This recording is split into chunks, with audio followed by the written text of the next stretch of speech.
3 disturbing true Uber horror stories. Like and subscribe so you don't miss our next chilling horror story with new stories every week.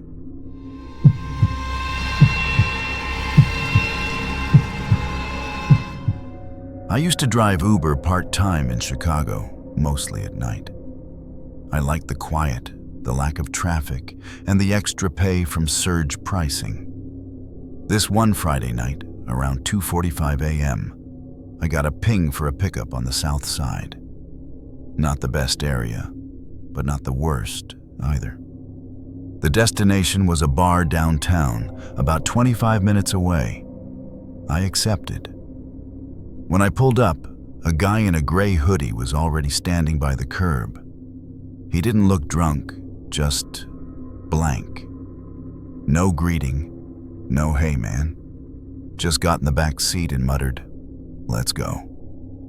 Right away, something felt off. The app said his name was Trey, but he didn't seem to respond when I said it out loud. I double-checked the address, and he just nodded slowly, eyes fixed on something outside the window.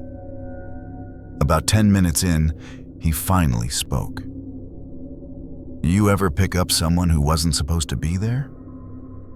I kind of chuckled, trying to ease the tension.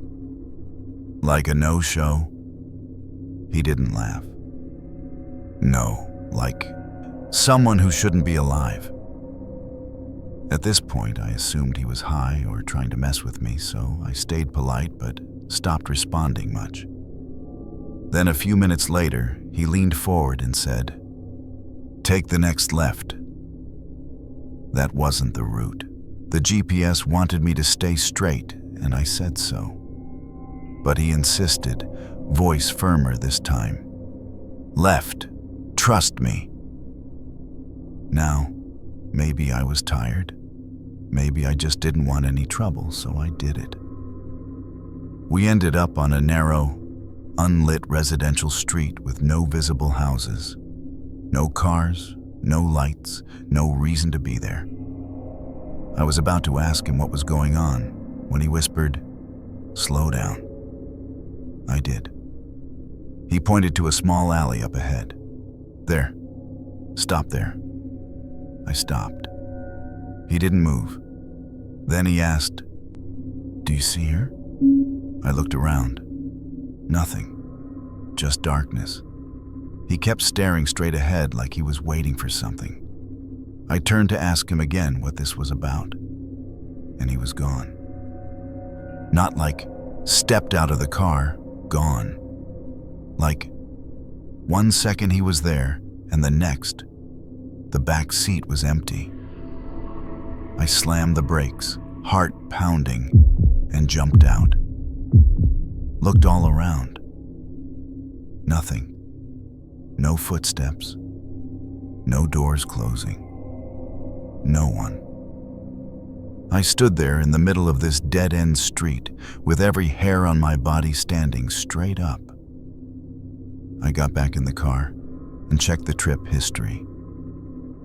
No record of a ride after the one before Trey. The pickup, the drop-off, completely gone. Like it never existed. But my dashboard still showed that I'd driven for 22 minutes during that trip. It was logged under unmatched route. I drove home shaking. Didn't sleep that night. The next day, I reported the ride to Uber support, but they had nothing. No passenger by that name, no request from that location. They said maybe it was a GPS bug. A week later, I was scrolling local news and found an article about a man named Trey M., same last name as in the app, who had died in a shooting. The date? Exactly 1 year before the night I picked him up. The time of death? 2:45 a.m. Sometimes I wonder if I picked up a ghost, but that ride felt too real. The seat was warm, the air smelled faintly of cologne, and the seat belt in the back still buckled when I got home.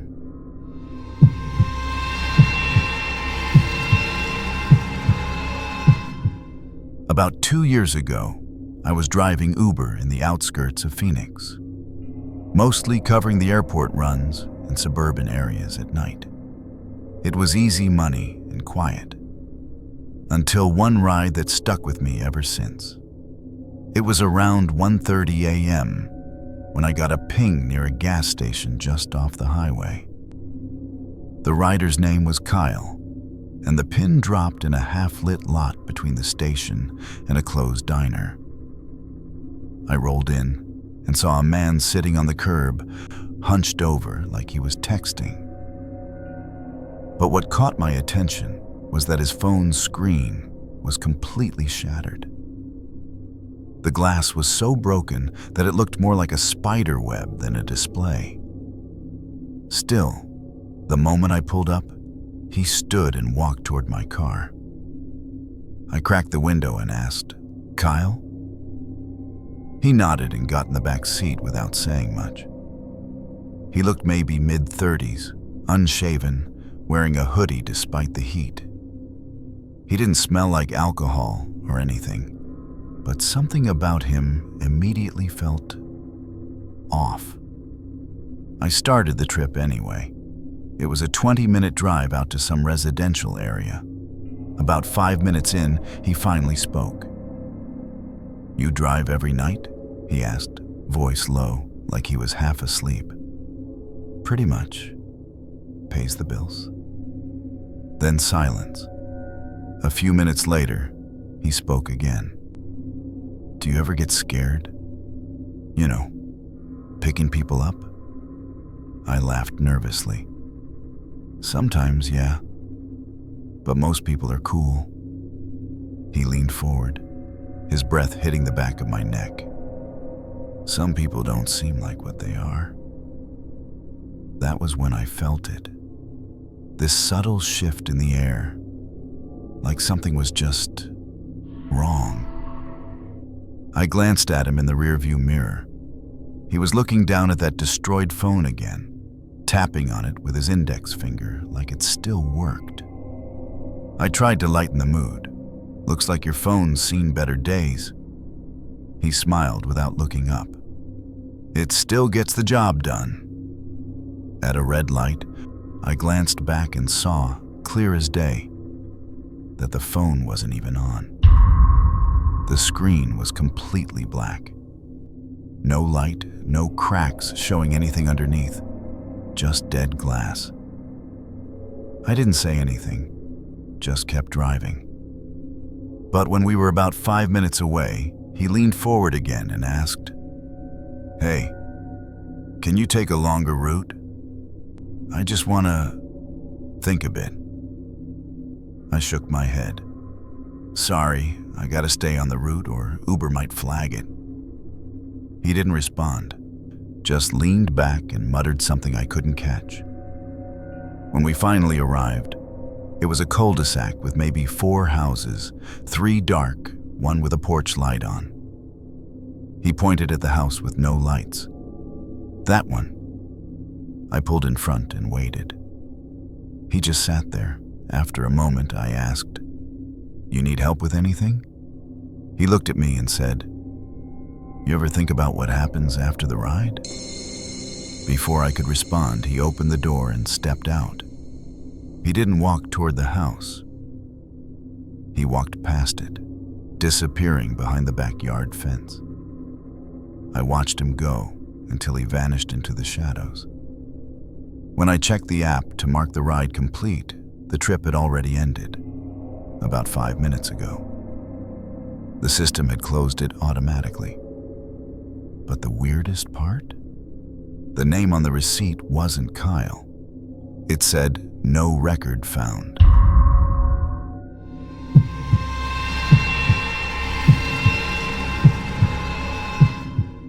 I started driving for Uber about 2 years ago in a mid-sized town outside Denver. It's not a glamorous job, but it pays the bills and gives me a weird sense of control. That night was supposed to be like any other. Quiet, maybe a couple of bar pickups. But this night stuck with me. Around 11:30 p.m., I got a ping from a location just outside a grocery store parking lot. The profile had no picture, just the name Aaron. The pickup spot was dimly lit and nearly deserted. When I pulled in, I saw someone sitting on the curb in a black hoodie, staring at the ground. As I stopped, he stood up and got in without saying a word. "Hey, Aaron?" I asked. He nodded once and said, "Yeah, thanks for picking me up." His voice was low and calm, but something about it made my stomach tighten. He didn't smell like alcohol, and he wasn't acting high, just quiet. Too quiet. I started the ride. The destination was about 25 minutes away, toward a more rural area I didn't often drive through. Most passengers passed the time with small talk or stare at their phones. But Aaron just sat there, hands in his lap, eyes straight ahead. About 10 minutes into the ride, he suddenly spoke. "You ever think about how easy it would be to disappear?" I glanced in the mirror. He was still staring forward, not even looking at me. Can't say I have," I replied, trying to keep it light. He nodded slowly, like he was thinking hard. "My friend used to talk about that. Said all it takes is one ride, one quiet road, one moment when no one's watching." I didn't respond. I kept driving, trying to act like this wasn't creeping me the hell out. The road was getting darker, fewer streetlights, fewer houses. Then he asked, "You ever picked up someone who didn't make the drop-off?" I forced a laugh. "Not yet. Hope that streak continues." He didn't laugh. "Hope so too," he said. At this point, I was watching him constantly in the rear view. Something wasn't right. His calmness felt staged. When we were about 5 minutes from the destination, he said something that made my blood run cold. "You always keep your doors unlocked?" I hadn't even realized. I glanced down. The lock was up. Before I could react, I heard the unmistakable click of the back door locking. He did it himself. My heart was pounding. I was thinking of ways to end the ride early, fake a car problem, anything. But just as quickly as things got tense, he looked out the window and said, "Here's fine." We weren't at the destination yet, just a random patch of road near some woods. He opened the door and stepped out. Before closing it, he leaned in slightly. "Thanks for the ride. Stay safe out here. Some people, they don't come back."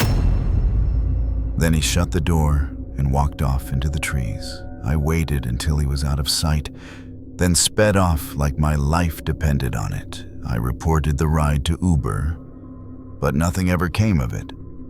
The profile disappeared the next day. No name, no history.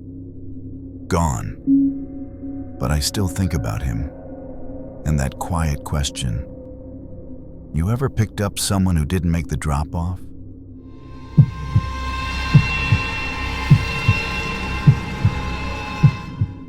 I used to drive for Uber on weekends to make a little extra money.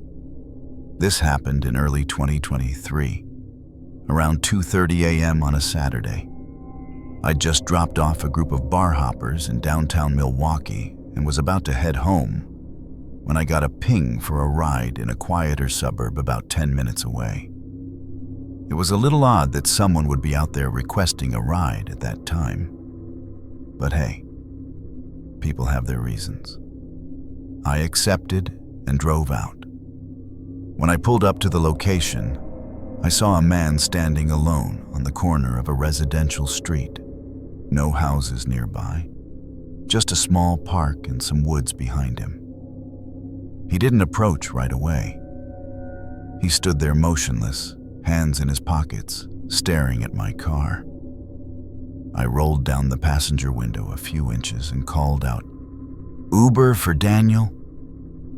He nodded once, slow, deliberate, and walked over. As he opened the door, I got a quick look at his face. He looked to be in his late 30s, unshaven, pale, and had dark circles under his eyes. He smelled faintly of earth, like damp soil. I asked, "Where to?" He said, "Just drive."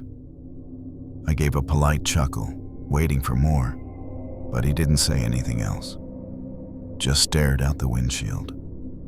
Thinking he might be drunk or just not talkative, I started driving slowly and asked again where he wanted to go. His voice was quiet but clear this time. "Anywhere but here." Now I was feeling uneasy. I glanced at the app. It still showed no destination entered.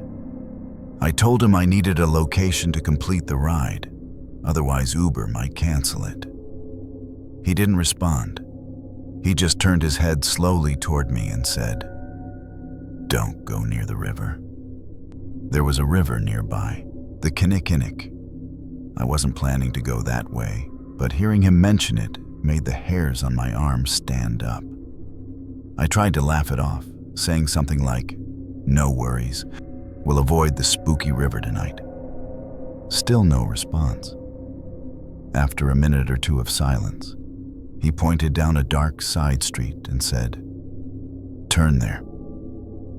Against my better judgment, I did. It was a narrow, wooded road with no streetlights. As we drove further in, the road started to look neglected. Cracks in the pavement, tree branches hanging low. I glanced in the rearview mirror to ask where we were headed, but he was gone. The back seat was empty. I immediately slammed the brakes and jumped out of the car, opened the back doors, and checked everywhere. Nothing. I even looked under the car. I swear he had been in my back seat just seconds ago. I stood there in the middle of that road, engine running, cold air biting at my neck. No cars, no houses, no sound. When I finally got back in the car and opened the Uber app, the ride had been canceled. No record of pickup, no name, no fare. I drove straight home, not stopping once. I haven't driven for Uber since. Thanks for watching. Like and subscribe so you don't miss our next chilling horror story with new stories every week.